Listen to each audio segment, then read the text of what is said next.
Okay, before I get some shut eye before I go to my second job, I want to talk to you all about intimidation. Before I go further with, I want to give off some keys on how I first came about knowing about this word, at a workplace. Back in 2001, I was permitted to work at this drug program to help out with clients that was also HIV positive, and I was qualified for the position. Didn't know why, and I didn't ask no questions, and it was offered to me. But before I knew that they were HIV positive, before I knew that they were positive, I took the job. And one of the managers there, I already knew she didn't like me. First day, boom, I already knew. And then rumors I heard that it was for someone else who she handpicked, but they weren't qualified. It was for me. So when we was in the interview, she was interviewing me, and she said some things to try to make me not take the position. But my allies back then had already told me, look, the job is for you. So you might as well just going on in there, and whatever she asks you, going on and answer it and take your position. So, okay, cool then.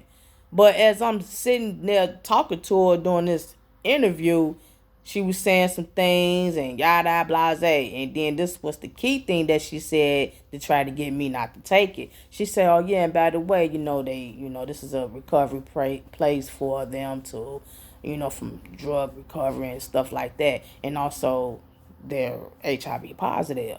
And I was like, "What?" So, and I was like, "Oh wow, oh, let me go think about that." This is back in 2001.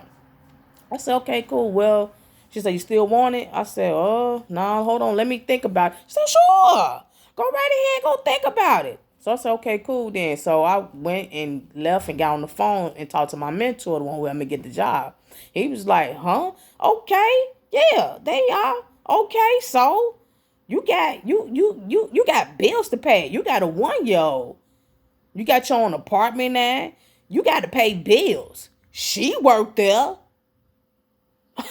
The other OPs worked there, the operation specialists. They worked there. And I was like, wait a minute, hold on, scratching my head, wait a minute, you right. Like, girl, you better go on and take that position. She just don't want you to have it. She don't want to give it to you because it was for somebody else. You better take it.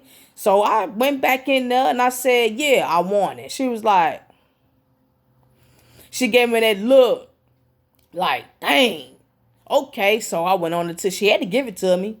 Like I said, it was already for me, but she was trying to get me not to accept it. So moving on, 6 months later, she pulled me in the office and was like, look, I'm just gonna let you know. I don't think this is for you because you intimidating people. You are intimidating the clients. And I was like, what? And I was cool with the clients back then. When I got with and understanding on how to be able to do the position, man, the clients was cool. So I didn't understand where that was coming from. Who told you that? I'm intimidating the clients. I'm helping them. We cool. We playing cards and stuff like that throughout the ship. And I'm like, intimidating? How am I intimidating anybody?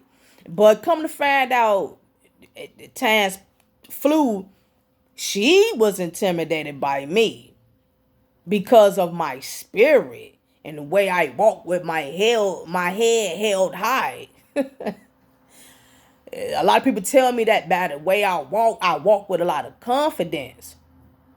See, if I go around explaining to people about who I am, why I am, and why you should accept me, I will be wasting my time. Not only that, but I would be probably disappointing God because I'm over here trying to prove to people why they should like me. I'm not doing that today. Hallelujah. No, I'm not doing that today. So, with that saying, when she told me I was intimidating clients, I say, well, okay, what you want me to do? Well, I just don't think it's for you. I say, okay, I'm here. I'm not going nowhere. So she tried her best to get me fat and things couldn't work in her favor. We also had a union. He was part of the union. He was my union rep, my ally who helped me get the job. So everything at that time was working in my favor. So of course, within 8 months me being there, she put in a resignation. She said, if she stay, I'm gone. They told her bye. And she left. This was back in 2001. I left that job in 2010. I was there from 2001 2010. Went through a lot with alone the employees, not the clients who have all the issues, who had all the issues, but I went through it with my co-workers, the employees there. Had hot seat meetings where they put you in a hot seat and try to tell you about yourself. A lot of people didn't understand me. A lot of people don't understand me today. So it's things that's happening at the workplace. And it's a few people who are intimidated by me because of who I stand for, what I stand for. Me walking with my head held high. I work hard. I work and walk with confidence. I'm a female. I don't believe in calling out the race.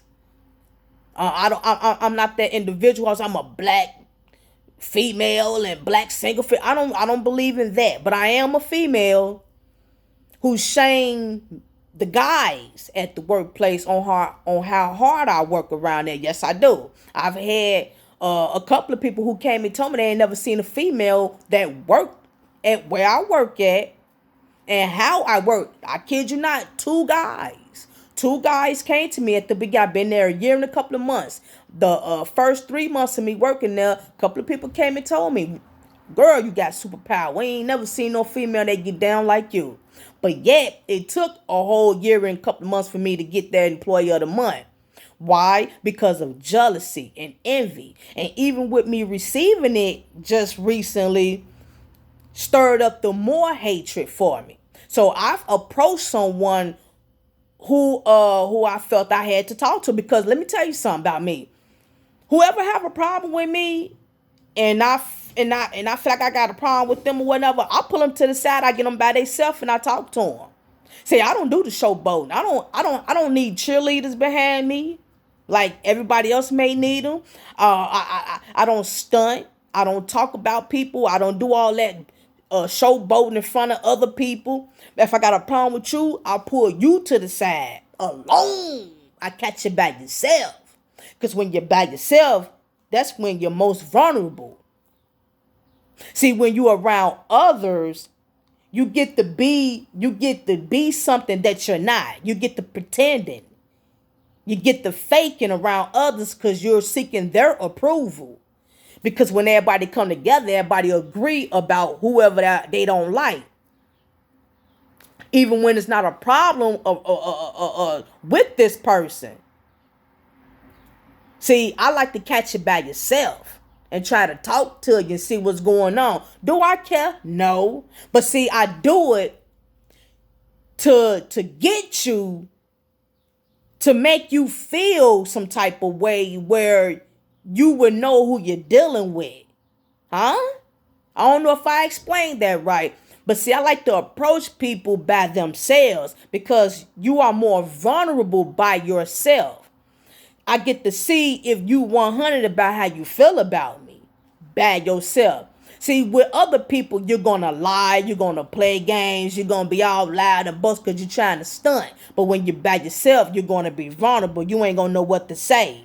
But see, if you 100 about how you feel about somebody, you're going to come right off and let them know how you feel, right? No sugarcoating, whether you by yourself or not. So I asked this individual, called him by himself, little young buck. That's another thing that irritates the young generation who don't like me. They intimidate over a 46-year-old. That's how you know you're bad. All you 40s plus out there, you got the young generation, right? They don't want your advice. They don't want your wisdom. They just want to hate on you. That's another story. I'll come back after that later.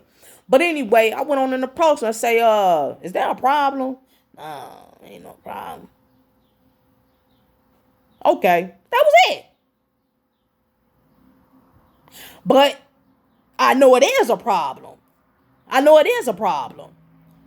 But since I got you by yourself and I asked you, are you okay? It's just me and you. Are you alright? Get it off the chest right now. What you got? What's going on in your head? What's in your heart? Huh? What's on your mind? Get it off your chest right now. We're in the cut. We ain't in front of nobody. We ain't out in the open. We in the cut. What's your problem?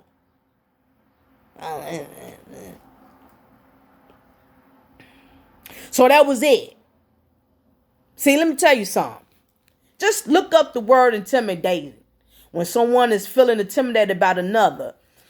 When people are intimidated of you or the next person, let me just say this. Do not take it too hard. It's so annoying. We sometimes may take it personal because we come from the old school. We come from the old school where if someone disrespect or if somebody got a problem with you, you come straight to that person and you that's what we do. We old school. We come straight to you. We coming for get your 3D glasses on because we coming straight at you. Huh? I tell this generation, this young generation, put your 3D glasses on because I'm coming straight at you. You got a problem with me? I got a problem with you. I'm coming at you. I'm coming at you. I'm going to come at you politely in righteousness and I'm going to pull you to the side because I'm grown. I'm grown about this. But see, the intimidation is not about me and I got to keep that in mind. It's about them. Huh? I told you I've been rewarded of something that they never wanted to see me have. It's okay. It's okay that I've received that. I ain't tripping. But see, the thing about it with this can on. See, you're not going to get anything out of you hating and feeling intimidated. I'm not here to intimidate you. I'm here to do what I need to do and get my money on. I'm here to do what I got to do to show and live by example. Now, what you could do, if you need some wisdom, come holler at me. If you want to know how I can do my thing, how I do my thing, then come holler at me. I can help you learn how to progress with your slacking. I gave out most of my channels to everybody who I work on both my jobs. If you choose to not subscribe or unsubscribe or not listen to the videos, that's on you. I'm not finna go pull your hand and tell you, come on, please like me and be with me. Come roll with me. I'm not finna fake kick it with you. I'm not finna ha hee with you. Ain't nothing funny about you. You ain't funny. You ain't real. You're fake. You in your feelings and your drama. So I'm going to tell you right now, for those that's intimidated of the next person, all you're going to do is keep that dark cloud over your head. And you're going to continue on giving that person who you hate power. I keep trying to tell you, when you envy people, all you're doing is giving who you hate more power. All you're doing is letting me know that I got it. You can't even let me know what's on your head, what's on your mind, even when I pull you off to the side. Solitude. All this punk mentality. I'm trying to help you. I'm trying to teach you something. You don't want to listen. That's your problem. I ain't never intimidate nobody. I ain't no bully. I'm me. I'm here to do what I gotta do. I'm here to have fun, enjoy life, do things, go places. That's what I'm trying to do. People take a look at me and get everything all twisted for what they want to look at me for. They want to see me all that, but don't want to get to know me. That's all right. I don't want to get to know you. Well, that's your problem, but you better be careful. Huh? All you people who feel intimidated, you better be careful. Touch not thy anointed one, huh? I'm trying to tell you something. I'm trying to teach you something. I'm not trying to hurt you. I'm not trying to belittle you. You belittling yourself. I keep trying to tell people, you are intimidated because of your low self-esteem. Grow up. Go pray about it. Go work. Whatever you're slacking, you're lacking. Go get it together. Go work on it. That's what I'm doing.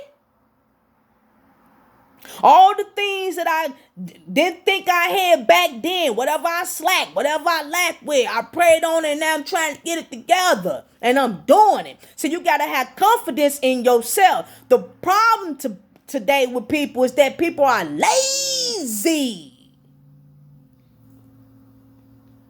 People are lazy. I've seen people who are lazy to the bone, and when I come around, all of a sudden they want to force themselves to work as like they're a beast, but they sloppy with it. I'm not trying to poke fun about it, but I see what they doing. They trying too hard because it's not in them. All you got to do is take your time and do it from your heart. God said work with all enthusiasm, but that's got to be from your heart. You can't just do it for the look. It's not going to look or feel right. And you're going to be even more less confident in what you're doing. You only doing what you're doing the way you're doing it because you see who really got it. You trying to stunt. And now you're going to feel even more stupid because the person who you trying to stunt in front of got to come over there and clean up your mess. And now you really going to be mad at me or others who you feel intimidated by.